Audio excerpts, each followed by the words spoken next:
Well,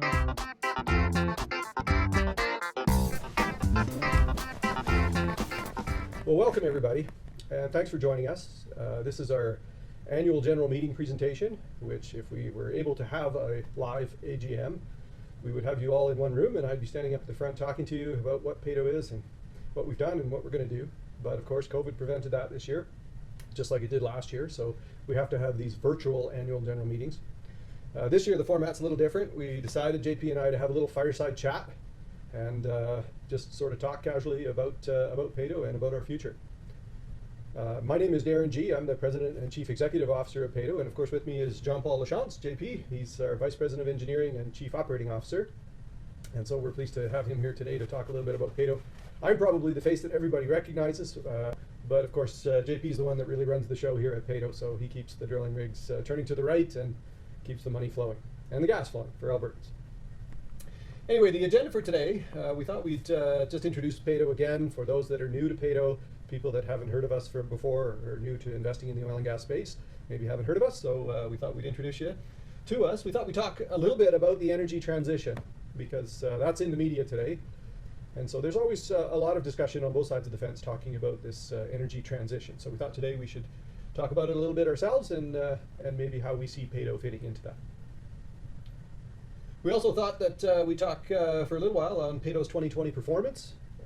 Obviously 2020 was both a good year and a bad year. Bad year in terms of commodity prices and COVID, but actually it wasn't such a bad year for some of the things that we managed to accomplish at Peyto, and JP can get into that as well. And then we'll talk for a little bit about the returns that we've delivered and we anticipate we can deliver to shareholders into the future. And of course we'll talk about our future and what we're going to do at Peyto this year and next year and beyond. And hopefully that gives you a bit of insight as to what the Peyto strategy is and where we're going. And then if we've got any time at the end or you haven't fallen asleep, just whatever other stuff we need to hit upon. We are going to talk about the future of Peyto, and so that involves some forward-looking statements, and so as always we have some fine print, but I've tried to put it into plain language for you. We're going to tell you about our vision of Peyto's future today. We'll also tell you where we think commodity prices are going to go. These are called forward-looking statements. We're being truthful and using everything we know about Peyto and the industry to predict the future, but we will likely be wrong on both accounts, almost certainly the commodity price. Oil and gas exploration and production is a risky business, so please do your homework before making any investment, and don't blame us if it doesn't work out. So that's your advisory on forward-looking statements. So if you're new to Peyto, who are we?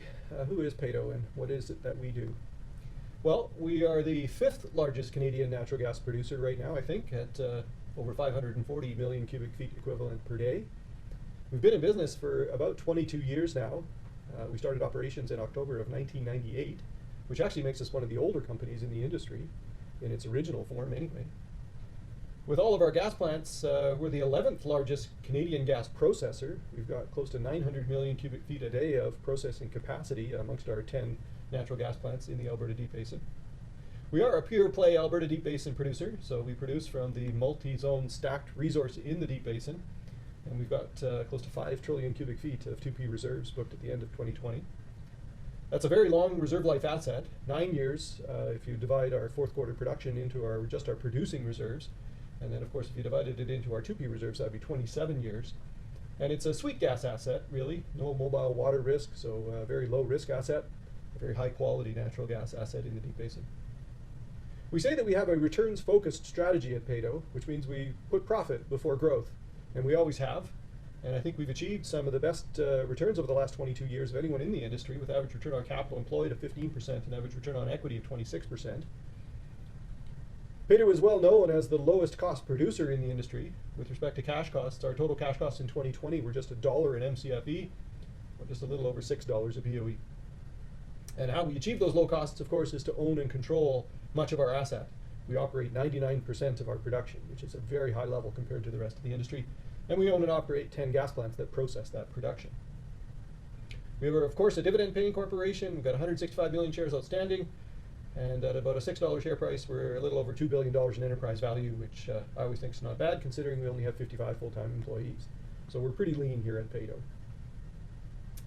We're definitely a driller. We've been in the basin for a long time. And this past September, we celebrated our 1,000th horizontal well, which makes us the busiest horizontal driller in the Deep Basin over the last decade. 1,000 wells is a huge accomplishment, isn't it, JP? Yeah, that's correct. And actually, that the well that got us to the 1,000 mark was not a Kuhn well in Ansel. It was drilled by Ensign 401, which is a rig that's been working for us for over 10 years.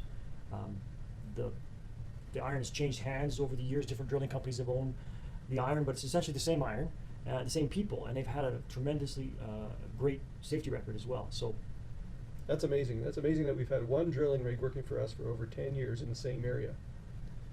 That's quite a job for a drilling hand to be able to get up every morning and drive away from his house in Edson, where his wife works at the bank, and he works on the drilling rig, and he drives home every night. And he's been doing that for 10 years straight with his kids in the local school. You know, and if you add up, you know, the amount of meters that we have drilled with this 1,000 wells, I think it's over 4,000 kilometers of hole that's been drilled. If you strung that out, it'd be like going from Calgary all the way to Halifax. So essentially, we've drilled across the entire country over the last 10 years. Yeah, that's just amazing. So obviously all that drilling has developed a lot of gas for Albertans. We have discovered at Peyto over 7 trillion cubic feet of reserves. We've produced about 2 trillion cubic feet to date. We've got about 1.6 trillion cubic feet of producing reserves. So that's about 3.6 that's been developed, and then we have to develop the other part of that. But that's a massive volume of Alberta natural gas reserves that are going to pay Alberta royalties. That's going to help fund the government. And really, it's amazing, that just develops only 11% of Peyto's lands. So we've got a lot of work to do to get to the other 90% of our lands, and that holds a lot more of Alberta's natural gas reserves that are going to get developed. But we're not just a driller, we're also an environmental leader, aren't we, JP? That's right.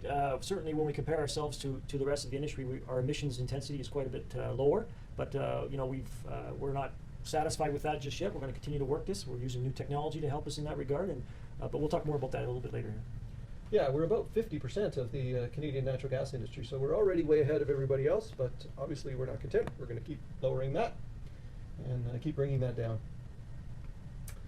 And of course, Canada is not a bad performer when it comes to the environment. Our Canadian energy industry is doing a fabulous job, really leading the globe when it comes to environmental performance. You look at just the global gas flaring over the last 5 years, and Canada's been one of the countries in the world that has really led the reduction of gas flaring. We're down 42% over the last 5 years compared to a lot of the countries around the world that are actually up quite a bit. You know, Russia's up 18%, Iran up 14%, Libya's up 96%, even the US up 46% in natural gas flaring.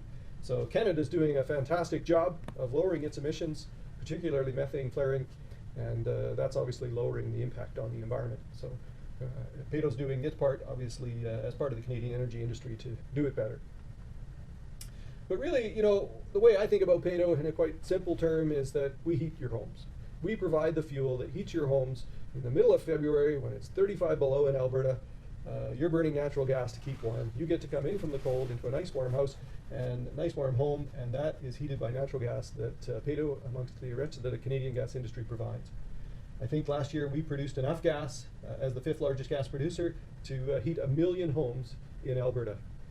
And so really at the end of the day, that's what we do, is provide the safe, the reliable, and the affordable natural gas that we all use every day in our homes, running our hot water tanks, running our furnaces, running our barbecues. I use natural gas a lot every day, so I'm proud to be part of the Canadian gas industry that provides us with that reliable fuel every day.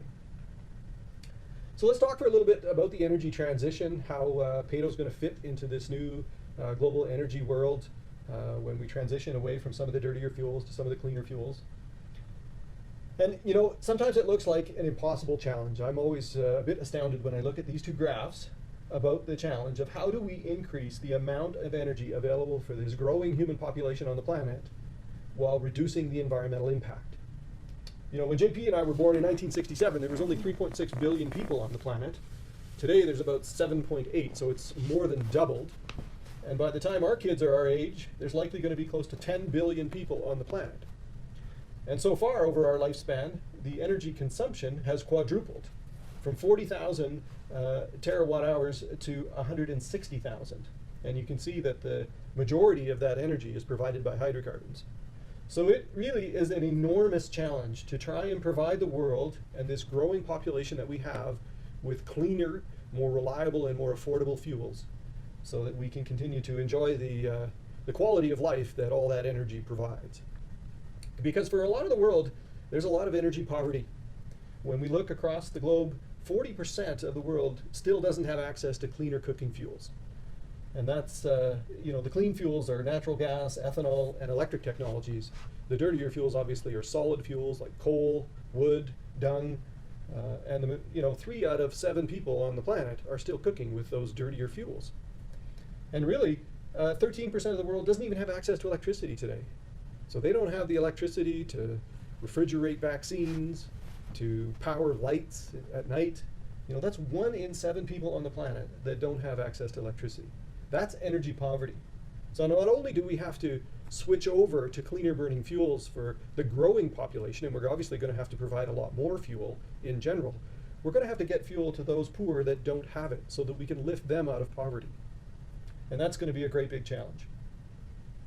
So we need to improve the energy quality, and we need to get it to more people around the planet. And how do we do that? Well, you can see that year over year, the change in primary energy consumption by source is led by natural gas. Why is it natural gas? Because natural gas is affordable, it's scalable, it's reliable, and it's one of the cleanest burning fuels that we have access to. And so it's no surprise that gas is leading the way in terms of transitioning to cleaner fuels. And so we're pretty happy at Peyto to be part of that cleaner solution. I mean, that's how we help, isn't it? Yeah, certainly. I mean, our role in all this is to do exactly that, is to provide that low-cost, affordable natural gas. I mean, we're going to do that in the most environmentally responsible way by lowering our emissions, continuing to be cognizant of our impact on our footprint on the environment. We'll do it with less use of fresh water, and we'll offer employment to Albertans. You know, our drilling program will be entirely in Alberta here this year, so that's jobs for Canadians. So, and you know, and our intention would be, you know, to support export opportunities so that we can get that low-cost, affordable, reliable energy out to the rest of the world. Absolutely. So that's how we're helping at Peyto in this energy transition. So let's switch gears. Let's talk a little bit about Peyto's 2020 performance and what kind of year it was, our 22nd year of operations. And you know, really on the surface, it didn't look like a stellar year. It looked like a pretty challenging year, in fact. When you look at production per share, that was down 1.5%. Reserves per share were up 2.7%. Funds from operations per share took a big hit because of really low commodity prices, the lowest realized prices we've seen in almost 22 years. And so our value didn't increase a lot, but that really doesn't tell the whole story about what happened in 2020, does it, JP? No, I don't think that's fair. I think by all accounts we had actually a very good year when you think about it. And if you just look at our cash costs there at $1, you know, basically $1 an MCF, and our finding and development costs, our PDP finding FD&A costs down at $1.06, that puts our total supply costs in just over $2 an MCFE. I mean, that's the best in our history at Peyto. I mean, I guess it needed to be, because unfortunately our realized price was our worst in our history. But you know, when we look at that together, you know, the Peyto team basically rose to the occasion to make sure we still turn a profit. Yeah, and that's important. Every year that we've been at work at Peyto for the last 22 years, when you look at our 22-year history here, we've managed to post a calculated profit by that margin. Of course, our earnings in 2020 were negative, but where we posted a bit of a loss financially. But really, it didn't illustrate what kind of achievement we've made on a supply cost front. When you look since 2010, when we started drilling with horizontal wells, our supply cost is now down 45%, which is quite an accomplishment. But we of course had to do that because our realized prices were coming down as well. But as we look out into the future, we're going to try and hold that supply cost. You bet. I mean, that's the intention here. Obviously, as we see realized prices improve over the next several years, we hope to hold on to that low cost advantage that we have, and that'll drive us back into our profit margins that we're used to, certainly. Yeah, that 35%. I'd like to see us doing that again, right, which we think we can. Obviously, our low supply cost is driven by our cash cost advantage. That's right. So most of that's related to our operating costs, our lower operating costs, and our transportation costs. On top of that, I guess our G&A cost is quite low. So when you look at this advantage that we have over other natural gas producers, it's substantial. $8 per BOE is a significantly lower than the average in the industry. So then this is how we do it, right? Yeah, you bet. I mean, when most guys are just breaking even, we're enjoying some pretty good profit from that extra. That's the margin that we're talking about, that funds from operations divided by revenues. Over the last 20 years, we've averaged 71% at Peyto. We were a little over 50% in 2020, but obviously that was still significantly ahead of the rest of the industry that we're competing against. What else in 2020? So we embarked upon a program to drill longer laterals. For the most part, we focused that on the Wilrich area. Basically what we did is we drilled laterals that were substantially longer than what we'd done in the past, up to 2,500 meters in length. We stimulated them with more sand, more stage, 3 times the amount in fact, than we've been doing in the past. And what that did is, open up some additional lands for us, certainly as we look at this.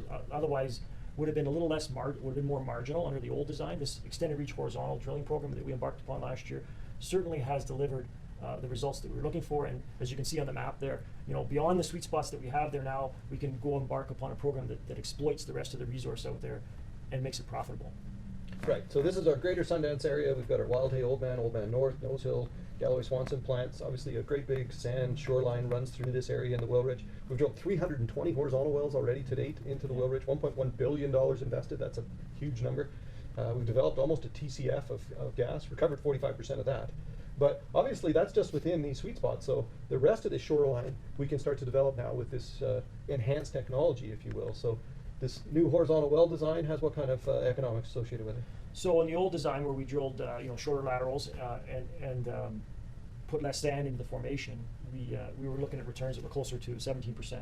And obviously this new design is either longer laterals. We're putting, like I said, more sand in the formation and more stages, 3 times more stages. And that's obviously going to cost us a little more. But what we get out of it is a superior production profile, more reserves, and that translates into better returns. So we're looking at something that looks closer now on the current strip at around 37% rate of return.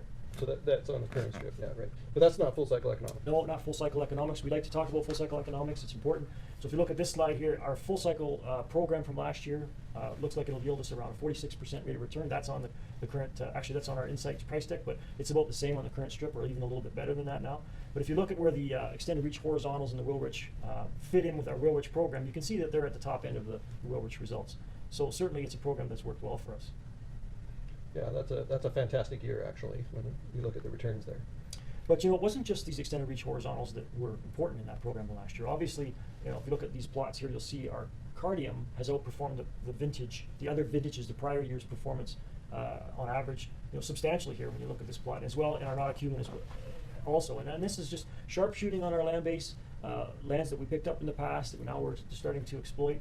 I mean, yes, this comes with a better production profile and better reserves attached to that, but we also did it cheaper. So I think that's the other important element, and that's why we're so excited about last year's program. And really, the Peyto team, the greater team, needs to be proud of what they've been able to accomplish. And so going forward, we're looking to exploit these plays that we drilled last year, continue to drill more of them. So 21's program is going to include more of this, and we're quite excited about what we can get out of 21 as well.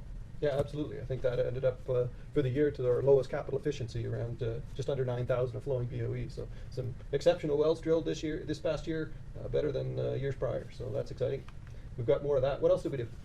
So in the first quarter, late in last year and we closed it in the first quarter, was this acquisition of a property in Cecilia. It's a bolt-on property, we like to say, basically right adjacent to the north side of our Sundance play. This property came with a gas plant. It was underutilized. It came with existing production of about 100 wells. And what's nice about it is the infrastructure, as you can see here, ties right into our existing infrastructure for our greater Sundance area. And so like the rest of our Sundance infrastructure, it can be combined so that we can send gas to almost any facility. So during turnarounds, for example, we can divert gas to another plant, so we can minimize downtime, or if there's operational upsets of any kind for that matter, we can divert gas. So it's been a great bolt-on acquisition from that perspective, but we didn't buy it for the infrastructure, we bought it for the upside, Darren, and there's about, we map about 100 horizontal locations. There hasn't been a horizontal well drilled on these lands, if you can believe it, since the last 10 years. And the other thing it comes with is a fairly stable production base. There's about 100 wells, vertical wells here, average between 150 to 200 MCF a day. I mean, and you can see their aggregate decline is more around 5%. So a very nice, stable reserve base to work from. Long reserve life, obviously, which fits right in with what we do here at Peyto. You bet. So we have nice, stable cash flows coming off those vertical wells, and then we'll add a bunch of horizontals to that and fill up the facility? Yeah, we'll fill the facility up. I mean, it won't take us long to do that. With our expectation on the Notikewins that we see the potential when we drill these horizontally. So the first step will be when we come out of breakup here, we're actually moving a rig to a pad that will drill a couple of wells that will tie into the existing plant. We'll fill that plant. We expect to fill that plant. And then we expect to leave this rig more or less in this area for the rest of the year. And we'll drill a lot more wells. And of course, the nice part about this is we can bring that gas down to Sundance through Old Man, through a system. We'll build a couple of links in there to accommodate that. Well, who knows, maybe in the future we'll end up expanding that Cecilia plant. A lot of our plants today are in that 120 million a day capacity range, so certainly a possibility to expand Cecilia to also accommodate that in the future. So we're really excited and happy with this acquisition, and we'll continue to exploit it here now for the rest of the year. Yeah, you bet. And you can see that's only one out of our 10 plants. The Cecilia plant there fits in with all of Peyto's infrastructure, which is really, a hidden gem inside Peyto. As I mentioned at the start, with almost 900 million cubic feet a day of processing capacity. I think Peyto's like the 11th largest gas processor in Canada. So we're a midstream company in and of ourselves. So, $1.5 billion of infrastructure we've invested in all of that plant and pipelines and other equipment in the field. So that's one of the hidden value gems within Peyto. But really the Cecilia plant is a nice little add-on for all of that. Another one of those hidden values is our undeveloped future books, eh? That's correct, yes. So we've got 1,200 locations booked to drill in the future. 3 TCF we expect to develop with those 1,200 locations for $3.3 billion. That's about $1.10 at MCF. But you can see our track record here, and I think that's what really speaks to the quality of that future inventory. If you look at the track record of conversion, over the last 11 years, Peyto had about 700 locations booked that we drilled, converted from undeveloped locations to producing locations. We expected that would cost us about $2.8 billion to develop 2.17 trillion cubic feet of PDP reserves, or on average about $1.29 in MCFE. In actual fact, when we went out and did it over the last 11 years, we spent $2.65 billion, so we're a little bit more efficient. It cost us a little less, and we developed a little more than we thought, 2.3 trillion cubic feet equivalent, or a ratio of about $1.16. And when you look at 2020, obviously at 82 cents, that was our lowest cost in the last 18 years. But I think really what this conversion success tells you is that our inventory is very low risk. It's very predictable. So we predict what we were going to get in advance, and we went out and got it. And I think that speaks then to these 1,200 future locations that we have. They're of the same quality as what we predicted in the past. I think back actually in 2010, we only had about 350 wells on the books. So it's amazing that we've managed to drill that many and come up with that many more future locations. And so we're pretty confident about our ability to convert the next 1,200 locations for $1.10 an MCFE. And that's part of the hidden value inside Peyto. Of course, the development that we've done today, the PDP reserves that we have today, are very long life. Right now, against the fourth quarter production rate of around 83,000, that gives us 9 years of PDP RLI. And when you compare that to a lot of our peers in the gas industry today in Canada, it's one of the longest producing reserve lives out there. And that's important to have a very long life asset. It exposes us to commodity prices into the future, which we anticipate might be getting stronger and stronger, and so those reserves become more and more valuable over time. These are very predictable reserve profiles. These wells, none of them produce any water, so we don't have to worry about wells watering out prematurely. And so we have a lot of confidence in the reserves that we have at Peyto, a very long reserve life asset. And the one downside, I guess, to long reserve life is it takes a long time to get the cash flows in the production out and to produce those reserves. And if we use high discount rates to value those future cash flows, then we're really discounting a lot of that future value away. And I would say one of the other real hidden gems, hidden values at Peyto is the fact that beyond about 8 or 10 years, we've got a substantial amount of value that's already developed today. We don't have to put any more capital to work. And when you compare that across the industry, it's pretty interesting. We've got more value beyond that 8 to 10 year mark than almost any other producer out there on a relative basis. So $2.3 billion of difference between NPV0 and NPV10. So NPV10 sort of takes us, that captures all the value out to about 8 or 10 years, and then beyond that, we've got another $2.3 billion that we're going to get. And for a lot of companies, there isn't much beyond the 8 to 10 year mark. When we compare ourselves to, say, a typical Montney producer of similar reserve size with a much shorter reserve life, there's not a lot of value beyond that 8 to 10 year mark. If you look at the NPV10, for instance, of the similar reserves with half the reserve life or producing at twice the rate, $1.9 billion, NPV0 of just $2.2 billion, so kind of the same, which tells you that really there's nothing beyond about the 8 to 10 year mark. But if you look at Peyto, our reserve life is double that, so for the same amount of reserves, we're capturing about $2 billion over the next 10 years or so, but there's still another $2.3 billion to capture beyond that. And that's the hidden value that's embedded in Peyto and is part and parcel with the shares that you own. That's the kind of value that we've got, the long reserve life value that we'll ultimately get from just our PDPs, not to mention all of those undeveloped reserves that we're going to develop into the future. What else have we been doing in 2020? So we've been active on a lot of fronts in trying to get our greenhouse gas emissions down. When we look at our emissions, we look at them from an intensity perspective, so we normalize them for production because I think that's what matters. We've certainly seen good reductions in our greenhouse gas emission intensity over time, with 32% since we started measuring that in 2013. And But a big part of that is this focus that we have on vented and flared methane, because methane being a much bigger, having a much bigger impact on greenhouse gas emissions. We focused our efforts on reducing this as much as we can, and we set a goal a few years ago to reduce our emissions by 50% from 2016 levels. We're going to get there this year, which means that we're going to set a new target, and that new target's likely going to be about another 50% on top of what we're at today. So effectively, that would be a 75% reduction from 2016 levels, and we'll do that over the next few years, and continue to work with many projects that we have. And we've got visibility on that. This isn't just a goal. This is stuff that we see we can do over the next few years to get us down to essentially 25% of 2016 levels. Yeah, that'd be awesome. Especially since this is the stuff we sell.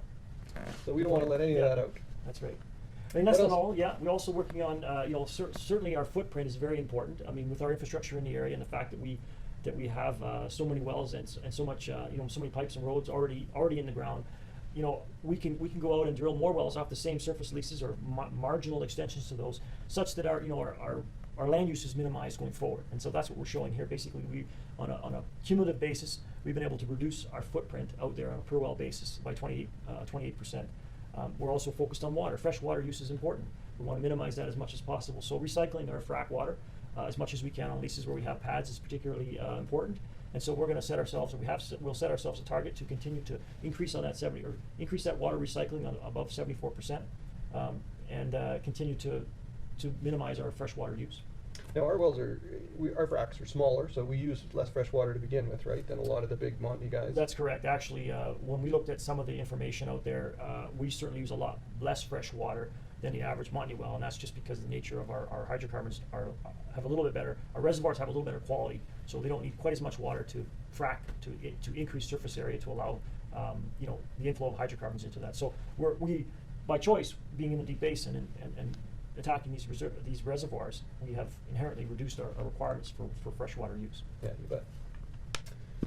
So let's talk a little bit about returns. We were going to talk about what returns we're delivering here at Peyto and what shareholders are seeing. So here's an updated template on the economics of our different play types. That's the May 10th gas price and commodity price strip. Yeah, so this is there's a lot of numbers here, but if you could draw your eye to the yellow highlighted series of numbers, I mean, that's what we're all about, is developing reserves at the right returns, at good returns. What's significant about this is if you look back at what we were targeting, even just a year ago, the projects that we put up here were, returns of 10 to 30%. And this is half cycle. We'll talk about that in a minute. But the point is, here is the lowest project. The worst project on here is closer to 40%. I mean, it's a far better opportunities that we're chasing now than with the increase in commodity prices, certainly. Yeah, I can remember back a few years ago when gas prices were weak. We were looking at returns of sort of 15 to maybe 40% at the time, and now even the worst returns are at the 40% mark, starting there, going up by quite a bit. Those are some fantastic returns if we can get those in the field. But of course, shareholders don't get to participate in those, right? They have to buy stock in Peyto, and so we have to deliver returns in the form of dividends to shareholders, share price appreciation, and I guess debt repayment. So those are the ways in which we can really deliver returns to shareholders, and those are all things that we're going to try to accomplish this year. We're going to try to work towards improving cash flows so that we can start to, and increasing earnings so that we can start to pay more dividends, and obviously some debt repayment this year we have planned, and hopefully all of that translates into some improving share price. We've already seen our share price come back up from its lows this past year, and we've got some exciting plans out into the future. We've got a couple of different profiles here on production growth. One of them very aggressive, but we do have the opportunities with those longer horizontal wells to grow faster if we want to. Of course, we've got backwardation in the commodity price, so we have to see whether or not we want to do that.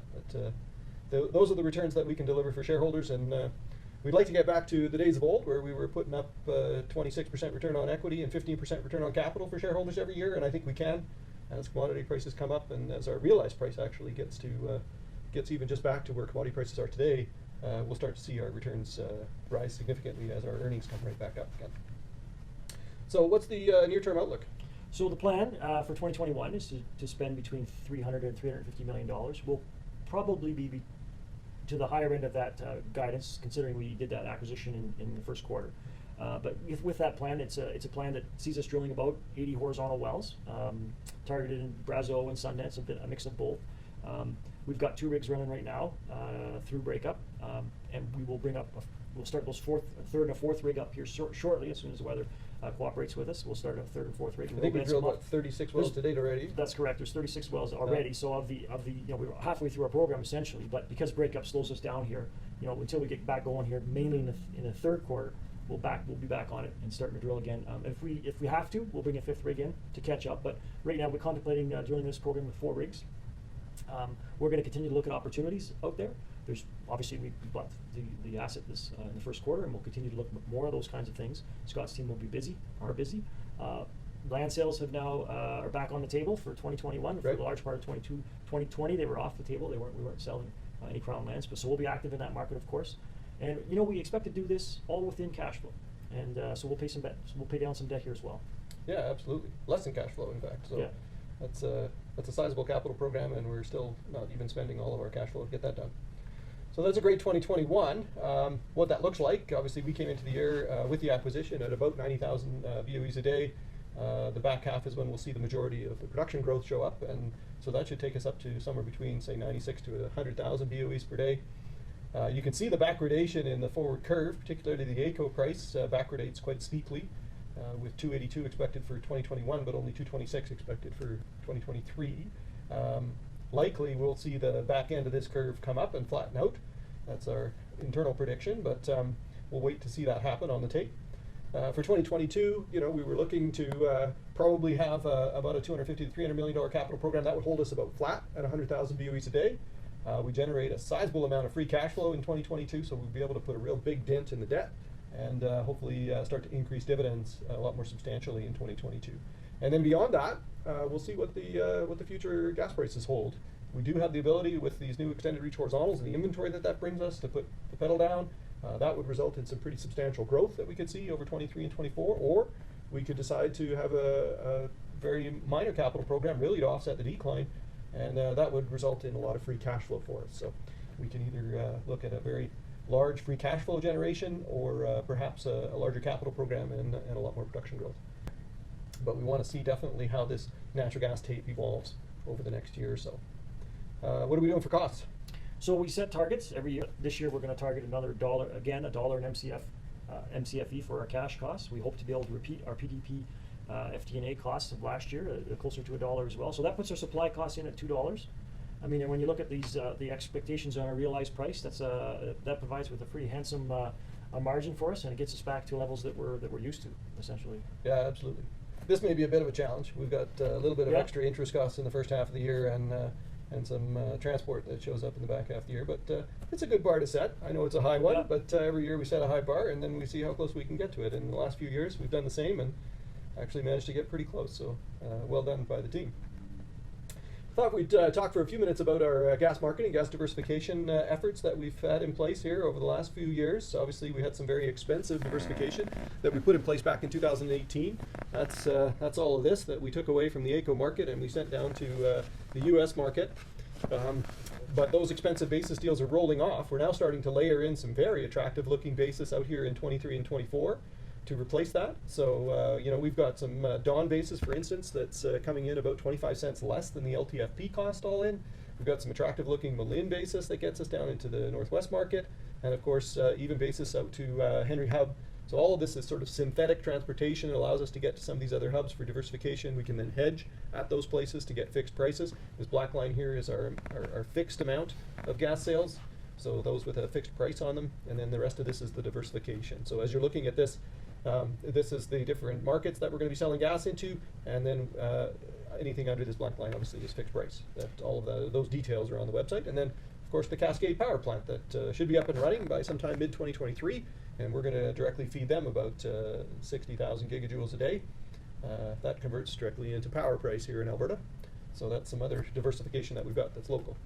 One of the other things to point out here, Darren, I think it's important here as you look at this, is when we look at these, you called it synthetic transportation, and I mean, that key there is that we don't have to sign up for long contracts of pipe transportation to get to these markets. We can do that effectively. And it's ready, when 2025 comes around and LNG exports start to happen off the west coast of Canada, we'll certainly be in a better position to maybe take advantage of those markets. And AECO could be one of the strongest markets in North America by that time. Who knows, right? Yeah, absolutely. So these basis deals can all expire at that time, and we can be fully exposed to Western Canadian markets if that's the best market. So there's the Rockies LNG. we're part of a 10-company consortium, the intermediate producers really, that on their own aren't big enough to fund a large LNG export facility to participate in that directly, but collectively we have enough gas that we could support and dedicate volumes to an independent that might come along and build. And so this Rockies LNG Consortium is looking at those kind of opportunities. I know LNG Canada hasn't found gas for trains 3 and 4 yet, so maybe we could be part of that, or perhaps there can be a new LNG shipper that wants to come into the west coast of BC and build another LNG export facility, and we could be long-term contributors to that. So we've got all those options open, and I know the Rockies LNG Consortium has been busy talking to a lot of those parties about those kind of opportunities into the future. So we'll stay part of that, and we'll let you know when some interesting stuff comes out. Lastly, want to talk about our ESG report? Yeah, so we are busy working on an update to what was our sustainability report in the past. This will be our first more comprehensive ESG report. It'll include the other elements of ESG that we haven't included in our past sustainability reports. So we're almost finished. We've got a few more things to clean up, some numbers to check, and a little bit more cleanup of the report itself. But stay tuned for this. It's coming out soon, I hope by the end of June, and it'll shed some light on some of the great things that we've been working on to continue to reduce our emissions, but also our environmental impact in general. Great. So look forward to that. Anyway, that's about it. Thanks for joining us today. Sorry we couldn't do this in person. Hopefully next year we can have a good old-fashioned in-person AGM, and we can all get together, and we can offer you a few drinks by the end of it. But hopefully that gives you a bit of an update about what's going on at Peyto and where we're headed. And we'll be back to you soon with some more reporting. And please feel free to hit our website often. I know I might write my monthly report, try to keep that up to date, keep you guys up to date with our capital program progression and how the production's coming and any other issues that are hitting our industry. So thanks, JP, for joining me today, and we'll talk to you soon.